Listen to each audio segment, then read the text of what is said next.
ಅನ್ನುವಂತ ರೈತ ಮುಖಂಡ ಕುಳಿತುಕೊಂಡು ಅನ್ನುವ ಕಾರಣಕ್ಕೆ ಇಡೀ ಕರ್ನಾಟಕ ಸರ್ಕಾರ ಮಣಿಯುತ್ತೆ. ಕರ್ನಾಟಕ ಸರ್ಕಾರ ಮಣಿದು ಯಡಿಯೂರಪ್ಪನವರು ಹೇಳುವ ಮೊದಲು ಆ ಬೆಂಬಲ ಬೆಲೆಯನ್ನು ಘೋಷಣೆ ಮಾಡಿ ಕಚೇರಿಯ ಬಾಗಿಲು ತೆಗೆದು ರೈತರಿಗೆ ನ್ಯಾಯ ಸಿಕ್ಕುವಂತ ವಾತಾವರಣಗಳಾಗುತ್ತೆ. ಯಾರಿಂದ ಸಾಧ್ಯ? ಇವತ್ತಿನ ರಾಜಕಾರಣದಲ್ಲಿ ಯಾರಿಂದಾದ್ರೂ ಸಾಧ್ಯ ಇದೆಯೇನು? ಒಂದು ಬೆಳಗ್ಗೆ ಕೂತಂತ ಯಡಿಯೂರಪ್ಪ ಸಂಜೆ 7 ಒಳಗೆ ಕರ್ನಾಟಕದಲ್ಲಿ ಬೆಂಬಲ ಬೆಲೆಗೋಸ್ಕರ ನಿಂತಿರುವಂತ ಲಕ್ಷಾಂತರ ಜನ ರೈತರಿಗೆ ನೆರವಾಗುವಂತ ಹೋರಾಟವನ್ನು ಕಟ್ಟಿಕೊಟ್ರಲ್ಲ, ಅದು ಯಡಿಯೂರಪ್ಪ ಅಂತ ಹೇಳಿ. ನನ್ನ ಮಾತು ಮುಗಿಸುವ ಮುಂಚೆ ಒಂದು ಘಟನೆಯನ್ನು ನಿಮಗೆ ನೆನಪು ಮಾಡಬೇಕು. ನಮಗೆಲ್ಲರೂ ಹಿರಿಯರಾಗಿರುವಂತ ವಯೋವೃದ್ಧರು ಜ್ಞಾನವೃದ್ಧರು ಆಗಿರುವಂತ ಶಂಕರಮೂರ್ತಿ ಅವರು ನಿನ್ನೆ ಒಂದು ಘಟನೆಯನ್ನು ಹೇಳ್ತಾರೆ. ಏನಂದ್ರೆ, ಅಯೋಧ್ಯೆಯ ಶ್ರೀರಾಮ ಮಂದಿರಕ್ಕೆ ಸಂಬಂಧಪಟ್ಟಂತೆ ಕರಸೇವೆ ಚಳವಳಿಗಾಗುತ್ತೆ. ಆ ಚಳವಳಿಗೆ ಕರ್ನಾಟಕದಿಂದ ಯಡಿಯೂರಪ್ಪ ಮತ್ತು ವೈಎಸ್ ತಂಗ ಇಬ್ರು ಬರಬೇಕು ಅಂತೇಳಿ ಆಹ್ವಾನಿಸಲಾಗುತ್ತೆ. ಹೋಗ್ತಾ ಇರುವುದು ಅಯೋಧ್ಯೆಯ ಚಳವಳಿಗೆ. ವಾಪಸ್ ಬರ್ತಾರೆ ಅನ್ನುವಂತ ಸ್ಥಿತಿಯಲ್ಲಿ ಇರಲಿಲ್ಲ.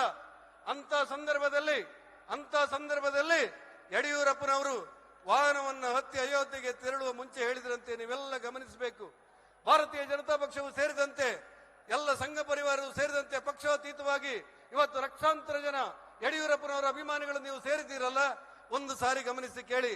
ಯಡಿಯೂರಪ್ಪ ಹೇಳ್ತಾರೆ, ಶಂಕರಮೂರ್ತಿ ಅವರೇ ಅಯೋಧ್ಯೆ ಚಳವಳಿಗಾಗಿ ಹೋಗ್ತಾ ಇದ್ದೇನೆ, ಹಿಂದಿನ ಘಟನೆಗಳೆಲ್ಲ ನೋಡಿದ್ರೆ ವಾಪಸ್ ಬರ್ತಾರೆ ಅನ್ನೋದಕ್ಕೆ ಯಾವ ಆಧಾರಗಳಿಲ್ಲ, ನನ್ನ ಸಣ್ಣ ಮಕ್ಕಳ ಬಗ್ಗೆ ಗಮನ ಕೊಡಿ ಅಂತ ಹೇಳಿ ಯಡಿಯೂರಪ್ಪನವರು ಅಯೋಧ್ಯೆ ಚಳವಳಿಗೆ ಹೋದದ್ದನ್ನ ಅತ್ಯಂತ ಭಾವುಕತೆಯಿಂದ ತುಂಬಿದ ಕಣ್ಣುಗಳಿಂದ ನಮ್ಮ ಹಿರಿಯರಾಗಿರುವಂತಹ ಶಂಕರಮೂರ್ತಿ ಅವರು ಎಣಿಸಿಕೊಂಡಾಗ ಅವರ ಶ್ರಮ ಏನು, ಆ ಶ್ರಮದ ಹಿಂದಿರುವಂತಹ ತಾಕತ್ತೇನು ಅನ್ನುವುದು ಅರ್ಥವಾಗಲಿಕ್ಕೆ ಸಾಧ್ಯ ಆಗುತ್ತೆ.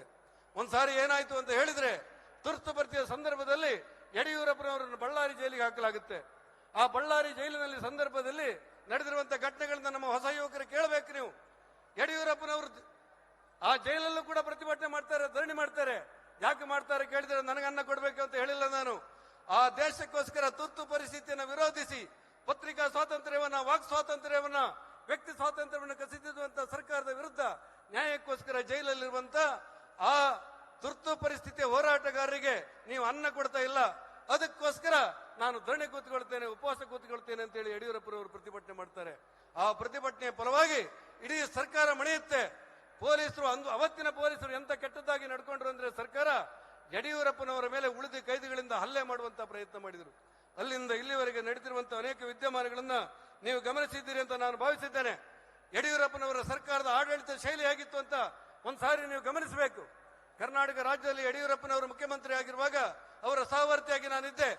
ಆ ಸಂದರ್ಭದಲ್ಲಿ ಇವತ್ತು ಪೂಜ್ಯ ಸ್ವಾಮೀಜಿ ಅವರು ಮಠಗಳನ್ನೆಲ್ಲವನ್ನ ಬಿಟ್ಟು ಮಠಗಳನ್ನು ನಿರ್ಮಾಣ ಮಾಡಿಕೊಂಡು ಬಡವರ ಮಕ್ಕಳಿಗೆ ಶಿಕ್ಷಣ ಕೊಟ್ಟು, ಆರೋಗ್ಯ ಕೊಟ್ಟು, ಒಂದು ಆರೋಗ್ಯಕರ ಸಮಾಜವನ್ನು ನಿರ್ಮಾಣ ಮಾಡುವುದಕ್ಕೋಸ್ಕರ ಬದುಕನ್ನೇ ತ್ಯಾಗ ಮಾಡಿರುವಂತ ಈ ಕಾವಿದಾರಿ ಸನ್ಯಾಸಿಗಳು, ಸ್ವಾಮೀಜಿಗಳೆಲ್ಲ ಇದ್ದಾರಲ್ಲ, ಆ ವಿಧಾನಸೌಧದಲ್ಲಿ ತುಂಬಾ ತಿಳುತ್ತಾ ಇದ್ರು. ಸ್ವತಃ ಯಡಿಯೂರಪ್ಪನವರು ಕರೀತಾ ಇದ್ರು, ಬನ್ನಿ ನನ್ನ ಮುಖ್ಯಮಂತ್ರಿಗಳ ಕಚೇರಿಗೆ ಬನ್ನಿ ಅಂತೇಳಿ. ಅವರ ಮಠ ಮಂದಿರಗಳಿಗೆ ಅನುಕೂಲ ಮಾಡಿಕೊಡುವ ವ್ಯವಸ್ಥೆಗಳಿತ್ತು. ಎಲ್ಲಕ್ಕಿಂತ ಹೆಚ್ಚಾಗಿ ಅವರಿಗೆ ಗೌರವ ಕೊಟ್ಟುದನ್ನ ಯಡಿಯೂರಪ್ಪನವರು ನಮಗೆ ಹೇಳಿಕೊಟ್ಟಿದ್ರು. ಯಾವುದೇ ಸನ್ಯಾಸಿಗಳು ಬಂದ್ರೆ, ಯಾವುದೇ ಮಠಾಧೀಶರು ಬಂದ್ರೆ, ಯಾವುದೇ ಸಂದರ್ಭದಲ್ಲಿ ಅವರಿಗೆ ನೋವಾಗದಂತೆ ನೋಡಿಕೊಳ್ಳತಕ್ಕದ್ದು ಇದು ಮುಖ್ಯಮಂತ್ರಿಗಳ ಆಜ್ಞೆ ಆಗಿತ್ತು. ಆದ್ರೆ ಇವತ್ತು ಕಾಲ ಬದಲಾಗಿದೆ ಅನ್ನುವುದನ್ನ ಉಲ್ಲೇಖ ಮಾಡಬೇಕಾದಂತ ಅವಶ್ಯಕತೆಗಳಿದೆ. ಬಡವರ ಮಧ್ಯೆ, ದುರ್ಬಲರ ಮಧ್ಯೆ ದುಡಿಯುತ್ತಿದ್ದವರ ಬಗ್ಗೆ ಯಡಿಯೂರಪ್ಪನವರ ಭಾವನೆ ಹೇಗಿತ್ತು ಅಂತ ಕೇಳಬೇಕು ನೀವು. ನೀವೆಲ್ಲ ತುಂಬಾ ಜನ, ಲಕ್ಷಾಂತರ ಜನ ಸೇರಿರುವಂತಹ ಸಭೆಯಲ್ಲಿ ಹೆಚ್ಚು ಕಡಿಮೆ 1000 ಜನ ಗ್ರಾಮ ಪಂಚಾಯತ್ ಸದಸ್ಯರು ಇರಬಹುದು ಅಂತ ನಾನು ಯೋಚನೆ ಮಾಡ್ತೇನೆ. ಕರ್ನಾಟಕ ರಾಜ್ಯದಲ್ಲಿ MLC ಆಗಿ ನಾನು ಯಡಿಯೂರಪ್ಪನವರು ಮುಖ್ಯಮಂತ್ರಿ ಆಗಿದ್ದಾಗ ಹೋಗಿದ್ದೆ. ಅವರಿಗೊಂದು ಮನವಿ ಕೊಟ್ಟಿದ್ದೆ.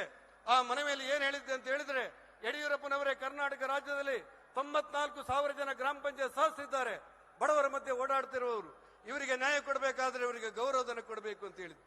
ಆದ್ರೆ ಯಡಿಯೂರಪ್ಪನವರು ಎಷ್ಟಾಗುತ್ತೆ ಅಂತ ಕೇಳಿದ್ರು. 54 ಕೋಟಿ ಅಂತ ಹೇಳಿದೆ. ಎಲ್ಲಿಂದ ತರಬೇಕು ಅಂತ ಜೋರು ಮಾಡಿದ್ರು, ನನಗೆ ಗದರಿಸಿದ್ರು.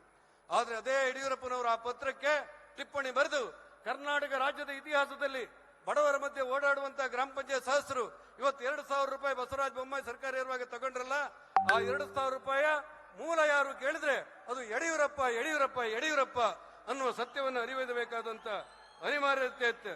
ಒಂದು ಕಾಲದಲ್ಲಿ ಸೈಕಲ್ ಅನ್ನ ಇಟ್ಟುಕೊಂಡು ಸಾರ್ವಜನಿಕ ಜೀವ